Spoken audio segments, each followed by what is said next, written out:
Despite statewide agitation from Christians, the government of Arunachal Pradesh intends to implement the 47-year-old APFRA Act.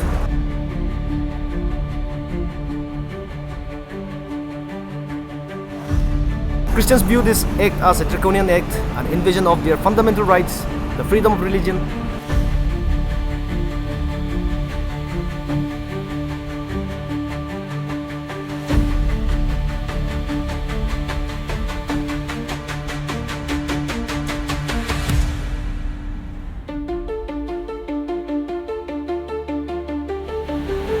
Christians see proselytization as a means to spread the word of God as written in the Bible.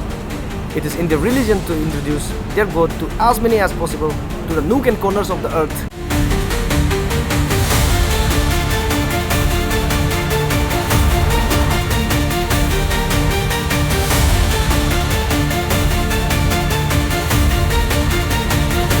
But to Donyi Polo, this act is the need of the hour.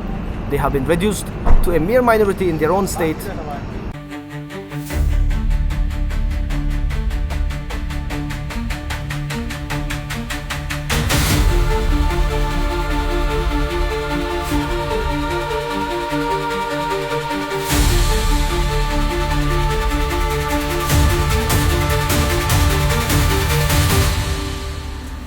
The big question looms upon the believers of Donyi Polo, that even with the implementation of this act, are they sure the numbers of believers won't decrease?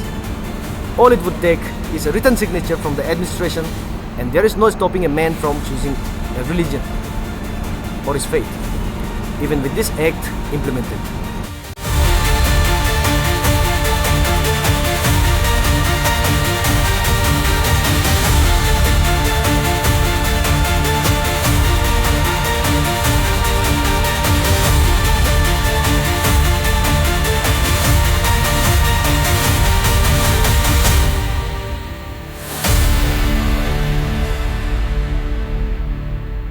Ladies and gentlemen, my name is Dusupi Sirius. Welcome once again to a special report, only on APFRA India. Today we will talk about the APFRA Act 1978 through the perspective of Christians and Donyi Polo believers. Despite statewide agitation from Christians, the government of Arunachal Pradesh intends to implement the 47-year-old APFRA Act, or Arunachal Pradesh Freedom of Religion Act, drafted in 1978. The Act prohibits conversion through force, fraudulent means, and inducement, meaning persuasive methods in a general sense to speak. The Act demands a person's consent on written to say that he has converted into the other religion in his own free will, and that no one forced him, tricked him, or induced him in this regard. And this will be done through a deputy commissioner of respective districts in most likely cases. Of all the religions in Arunachal Pradesh, only two have garnered attention regarding this act: Christianity and Donyi Polo, like opposite sides of the same coin. Two religions in disagreement over one act. While Christians unitedly oppose this act, believers of Donyi Polo, the indigenous of the state, want implementation at all cost. Based on the recent statements of the government, especially Home Minister Sri Mama Natung, the general interests of the Christians are at the back foot here, as the government's decision to see that the act is implemented favors Donyi Polo believers. And so you see that there haven't been much protest from the indigenous side for implementation, excepting one or two instances. The government has not decided to repeal this act, so no reason for protest from Donyi Polo side. While Christians don't have much of a choice here, either accept the law, hoping it doesn't intend any harm to their religion, or go for the agitation again. But one thing is for sure, the act, if repealed, would anger the believers of Donyi Polo, and a possible scenario of agitation could be looming as well. It's up to the government now to choose between the interest of the majority Christians versus the interest of preserving a fast vanishing indigenous faith, which is now a minority in the state as of 2025. Christians view this act as a draconian act, an invasion of their fundamental rights, the freedom of religion. But to Donyi Polo, this act is the need of the hour.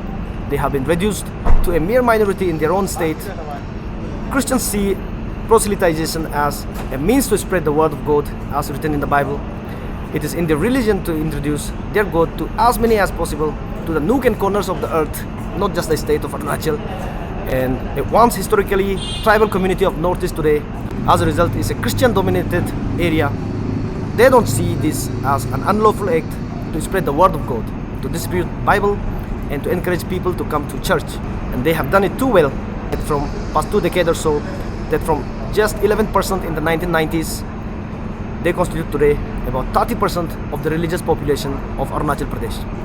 But to Donyi Polo, this appears like inducement, spreading the word of God, encouraging people to come to church. They feel this is a soft yet invasive tactic, threatening the survival of their religion.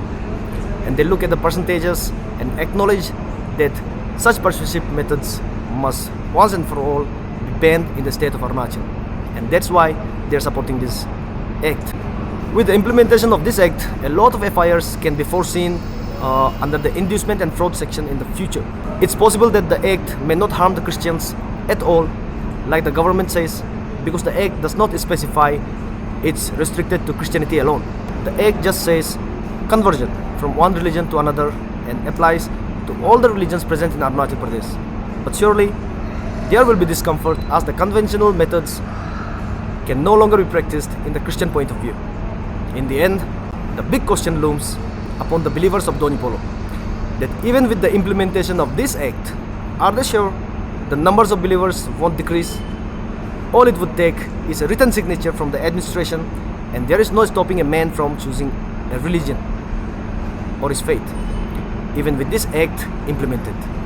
Come the next decade, and if Donyi Polo further tumbles down the percentage, what next? An act to cancel ST of Christians? To conclude, this act may stop conversion by stated methods such as fraud, inducement or force, but this act will not stop a person from jumping faith. My name is Dusupi Sirius, and you are watching a special report only on APFRA India. What's your opinion about Arunachal Pradesh Freedom of Religion Act? Do me a favor and drop a comment. Thank you for watching this.